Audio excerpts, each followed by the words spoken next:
अच्छा, आपको मैं आज जो कहानी सुनाने वाला हूँ वो कहानी आप लोगों ने कई दफ़ा सुनी है। कछुए और खरगोश की कहानी यकीनन सुनी होगी, लेकिन एक्चुअली आपने जो कहानी सुनी है ना वो बहुत छोटा सा हिस्सा सुना है। अब मैं आपको उस कहानी को थोड़ा सा बड़ा करके बता रहा हूँ किस तरीके से।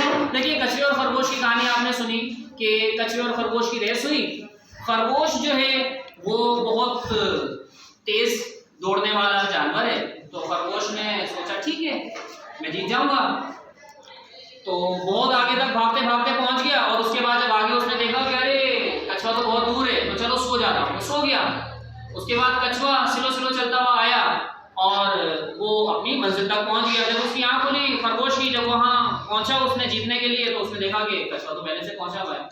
तो इस चीज से हमें क्या सबक मिलता है कि अगर आप किसी भी काम के लिए कोई मेहनत करते हैं, किसी भी काम को हासिल करने के लिए कोई मेहनत करते हैं, तो मुस्तकिल आपने मेहनत करते रहना होता है, तो आप कामयाब हो जाते हैं। Slow but steady wins the race. भले स्लो चल रहा था वो कछुआ, लेकिन वो जीत गया। लेकिन अब खरगोश को क्या हुआ, खरगोश का दिमाग घूम गया। पार्ट 2 है इसका, आपने पार्ट 1 सबने सुना हुआ है। पार्ट 2 क्या है कि खरगोश का दिमाग घूम गया। खरगोश ने कहा यार मैं हार गया, ऐसे कैसे हो सकता है। अब खरगोश ने ये कहा कछुए को कि चलो भाई एक दफा फिर रेस रखते हैं। ठीक है भाई, एक दफा फिर रेस लगा ली। अब क्या हुआ, जो गलती खरगोश ने पहले की थी वो गलती उसने रिपीट नहीं की और खरगोश जीत गया। तो इस बात से हमें क्या सबक मिला कि अगर आप अपनी गलती को दोहराएंगे तो आप गलत करेंगे। अगर आप गलतियां समझ लो और गलतियों को दोहराओ नहीं, मतलब गलतियों से सीखो, तो आप कामयाब हो सकते हो। अब आता है पार्ट 3। अब क्या हुआ कि खरगोश भी मोटिवेट हो गया और वो तो ऑलरेडी मोटिवेटेड था ही कछुआ। अब कछुए को ये टेंशन हुई यार मैं जीत गया था पहले, अब मैं हार गया। कछुआ कहते हैं एक दफा फिर रेस रखते हैं, एक दफा फिर रेस लगाते हैं। अच्छा भाई ठीक है, लेकिन रास्ता तब्दील करेंगे दूसरे रास्ते पे, ये वाला रास्ता नहीं, दूसरा रास्ता।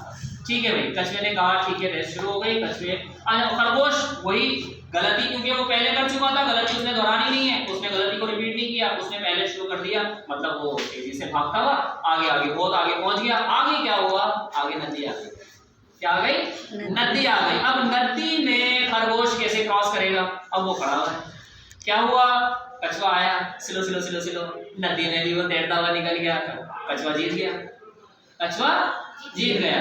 तो इससे हमें क्या सबक मिलता है कि आपने अपनी स्ट्रेंथ के मुताबिक, आपने अपनी स्ट्रेंथ के मुताबिक जो है काम करना है।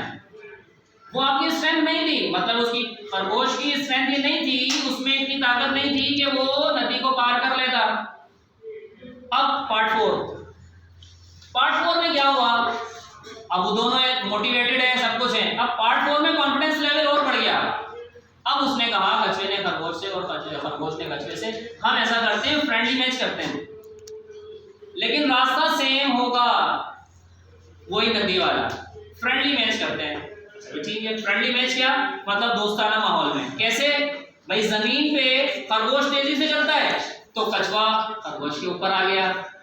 नदी में कछुआ तेजी से चलता है तो खरगोश कछुए के ऊपर आ गया, और दोनों फ्रेंडली मैच में एक दूसरे का साथ देते हुए पहुंच गए। कम वक्त में आप जीत गए। तो इससे हमें क्या सबक मिलता है कि दुनिया में सिर्फ किसी को हराने से नहीं जीता जाता, आपने किसी का साथ देके अपने साथ कम वक्त में, दोनों मिलके क्या किया उन्होंने, कम वक्त में जीत गए। तो आप इससे ये सबक लेते हैं कि ऐसे दोस्त बनाओ कि जिस उसकी स्ट्रेंथ आपकी वीकनेस हो, उसकी स्ट्रेंथ आपकी वीकनेस हो। मतलब अगर आप में कोई कमी है, आप में कोई वीकनेस है, तो आपका दोस्त वो आपकी वीकनेस पूरी कर सके, और अगर उसमें कोई वीकनेस है तो आप अपनी जो है स्ट्रेंथ से उसकी कमजोरी को दूर कर सको। समझ आ गई बात। तो खरगोश और कछुए की कहानी आपने पार्ट 1 सुनी थी। अब कितने पार्ट हो गए, 4। क्या सबक मिलता है कि हमेशा किसी को हरा के जीतना नहीं होता।